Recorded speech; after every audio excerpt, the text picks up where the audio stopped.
A Journey into the Unknown. Chapter 63. The sanctity of all life forms is paramount. Disregarding any life form because it isn't human yet is man's arrogance.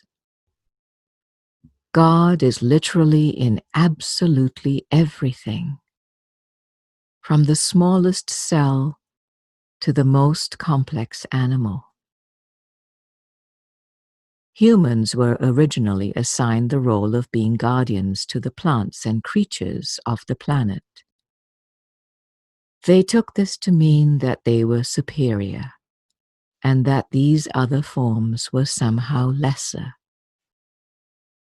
Being a guardian does not mean being superior. It does, however, entail making decisions for their welfare.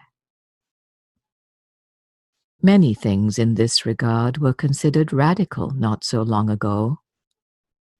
No-kill animal shelters, not using man-made poisonous chemicals, promoting birth control among house pets like cats and dogs, and organic farming.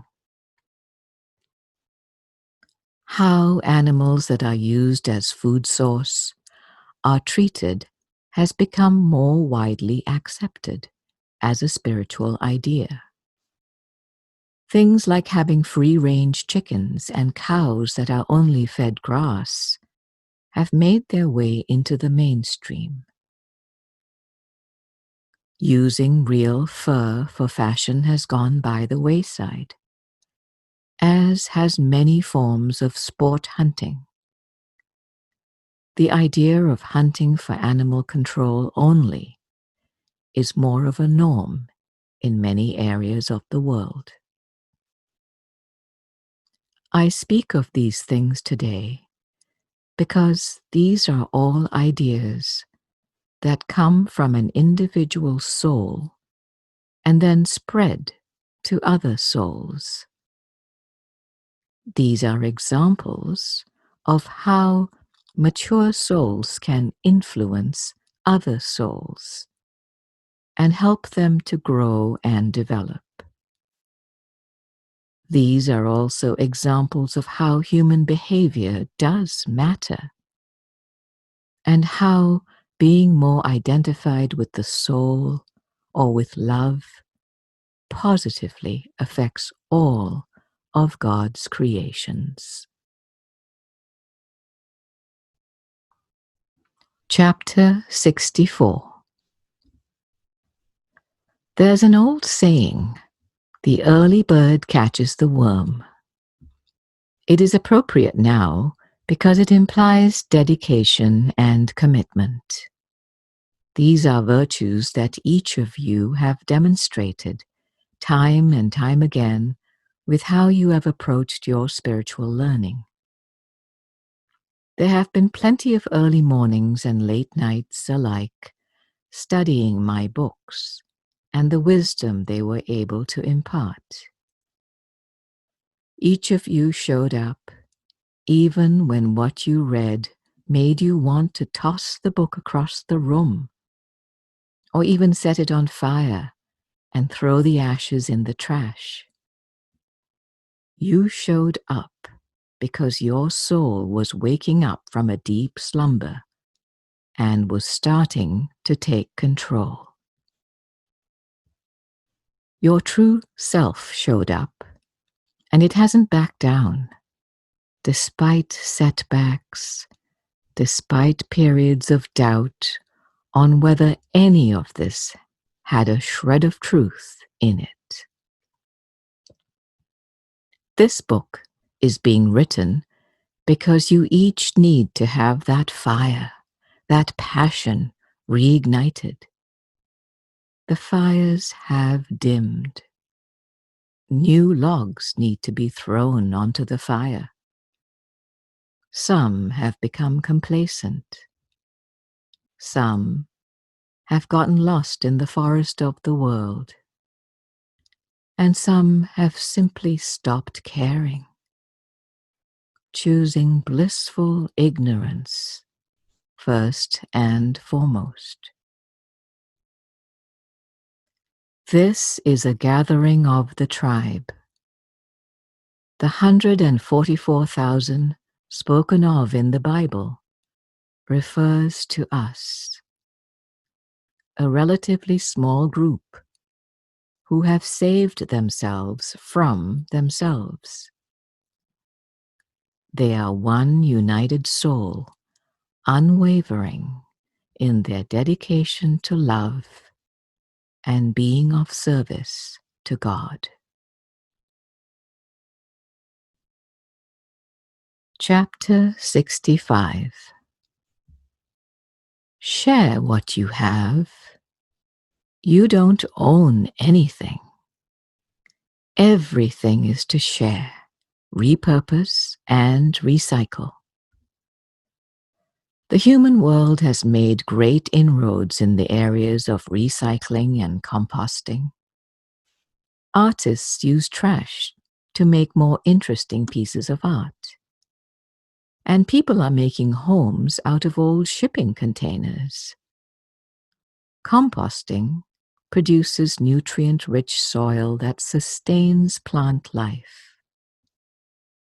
These are all ideas that originated from a single soul and then spread to others. But not without resistance, of course. Companies often fear widespread implementation of new ideas because they fear that their bottom line will be affected. One thing that has not changed much over time is the almighty dollar, and more importantly, people's belief that money will provide security in an ever-changing world. The world that you live in is different than it was before the 1950s. It is more open and less rigid about small and large things. We can't proceed with expanding our love movement in pre-1950s conditions. And yet collective fear wants to take society back to that time. Political movements across the world, usually known as right-wing populism, have raised their ugly heads and are moving at a rapid pace toward authoritarianism and the rejection of all liberal principles, including the rule of law. The country of Russia is their model and inspiration. This development may make our work somewhat more difficult. We require freedom of speech and freedom of assembly. There may be difficult days ahead, but we must not forget that large segments of our society are on our side.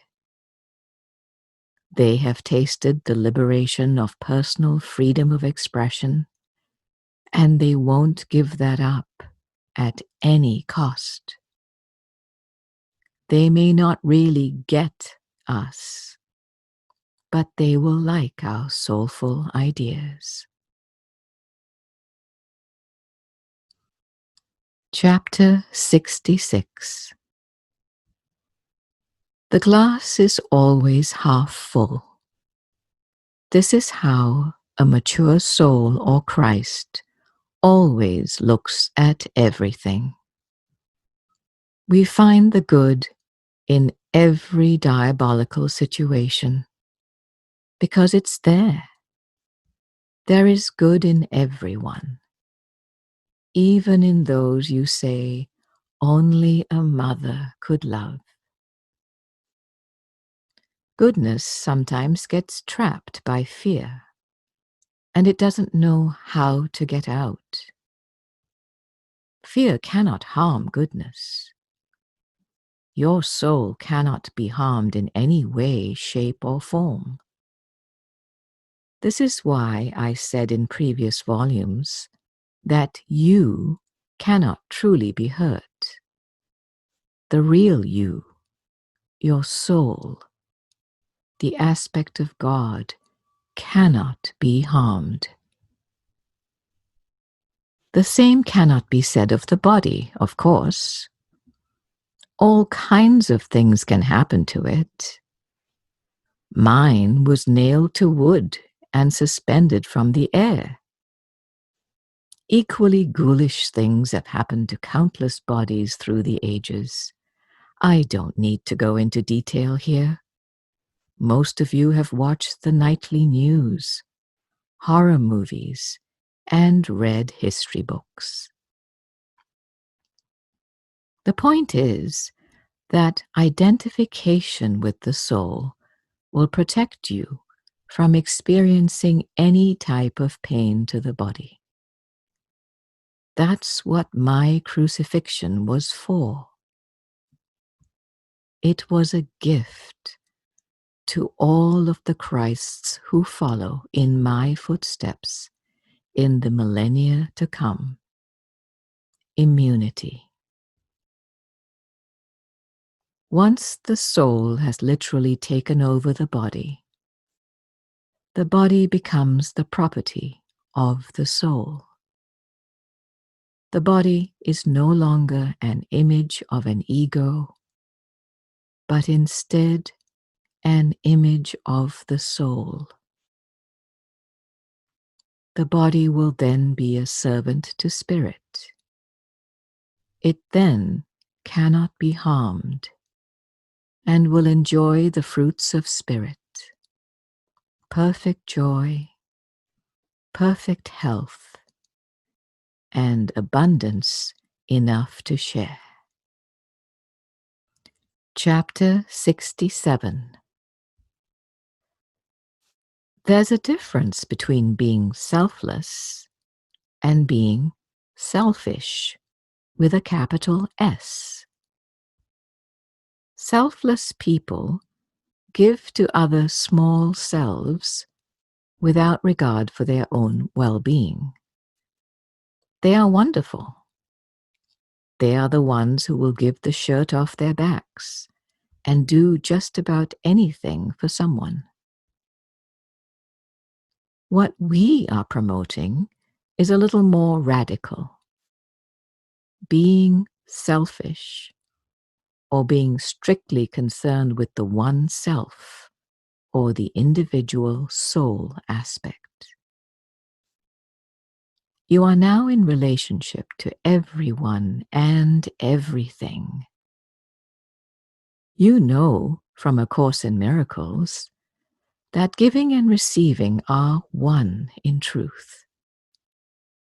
So this type of giving is not at all like giving someone your shirt and you then being without that shirt. This is like giving someone your shirt, and that same shirt that you gave away is then immediately replaced without cost or effort of any type. Selfish people with a capital S give to others because they realize that they are really giving to themselves. This type of giving is primarily done as a spiritual extension or blessing. But it can also involve material goods of some type. The Bible says, "Give unto others, and it shall be given unto you." How this works cannot be explained in words. But if you are reading this book now, I know that you understand. You can each tell mysterious stories about your experiences with this concept. Carry on, and let us worry about the details. Chapter 68. Clear the fog from your minds and be ready at a second's notice to respond to our directions. We are a mighty machine, and each cog has to be in good working order.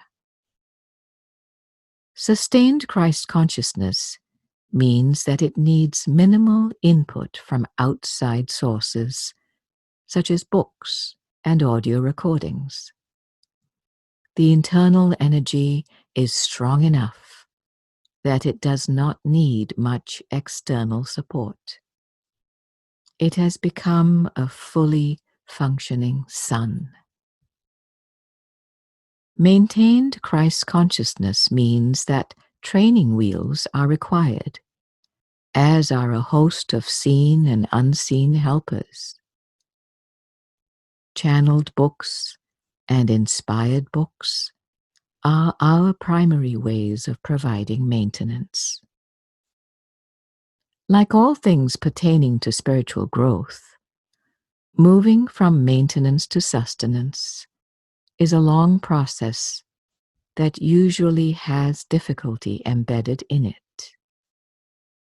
It can be likened to being awakened to being enlightened.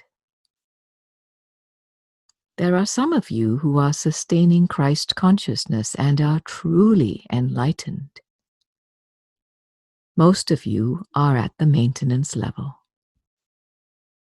When everything is in place and all pieces of the pie are ready, the shift will be made. There's nothing you can do to speed up your process. It will take the amount of time that it needs, not a second more, and not a second less. Enlightenment is an end point of sorts, at least here on earth. It's when there is no you. People will still recognize you, and you will still shop, do laundry, and manage your money. But it isn't an identity. Being Christ or an aspect of God is your identity. Chapter 69. The heart is what I wish to speak of at this time. Some think following your heart is foolish. They prefer a more analytical approach. What do I mean by heart? I am not referring to the organ that pumps blood throughout the body.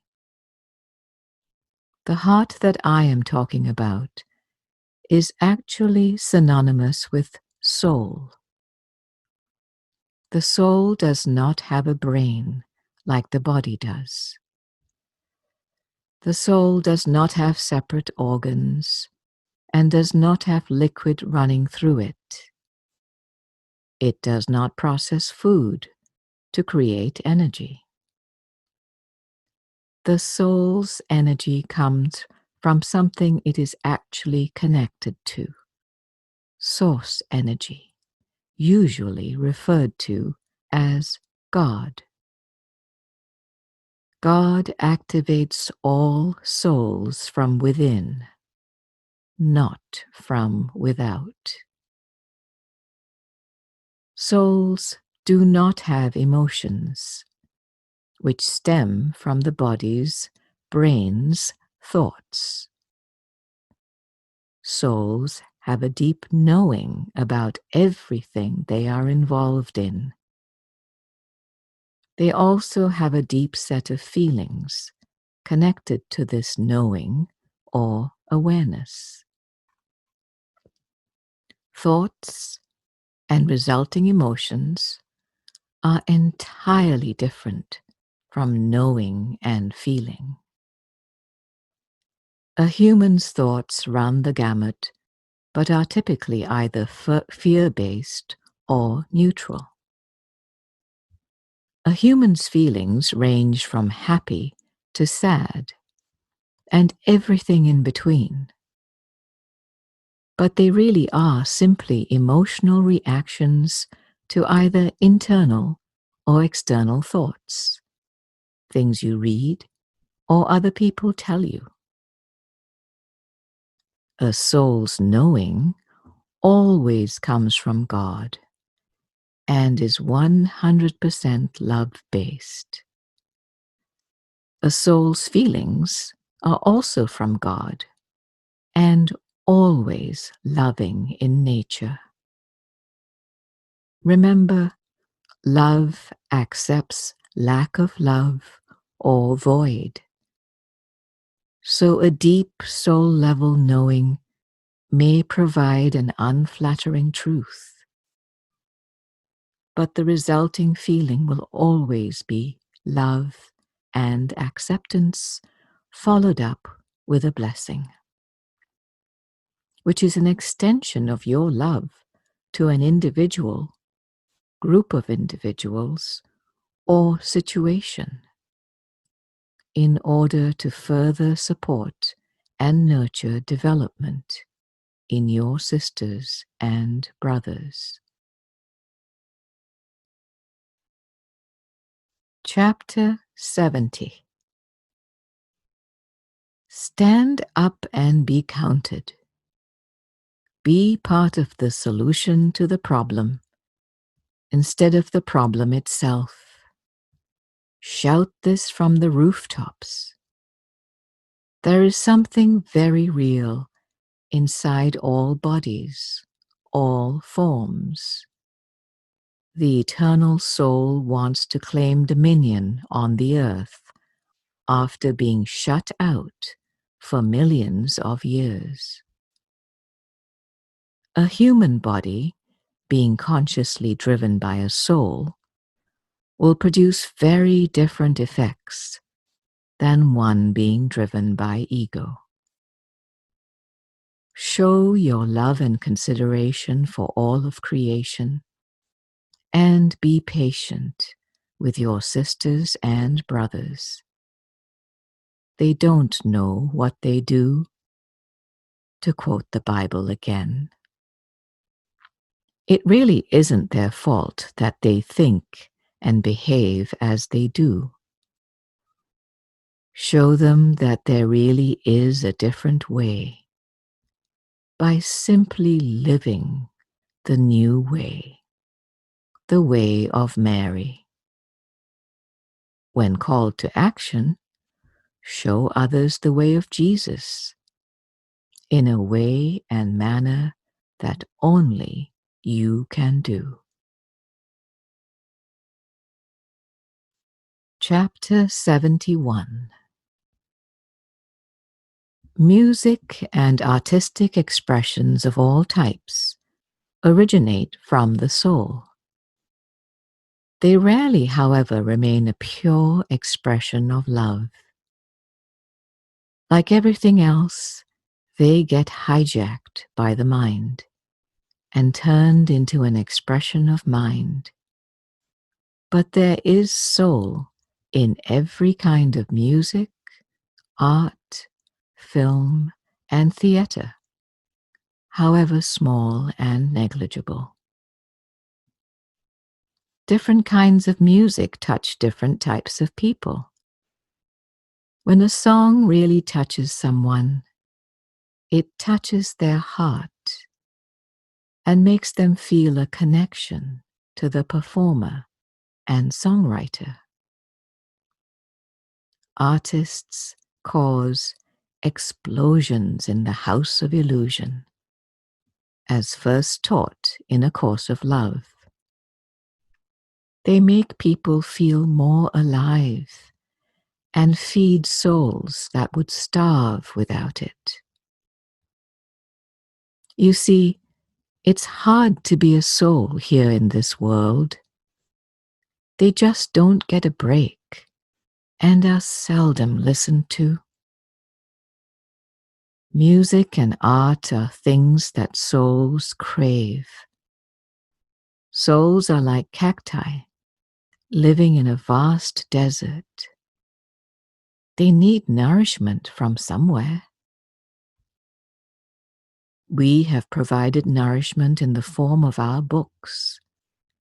But for now, a new type of nourishment will be available, and it will come from you. Mature souls are the missing link that can provide what spiritual books, mindfulness, meditation, and yoga cannot.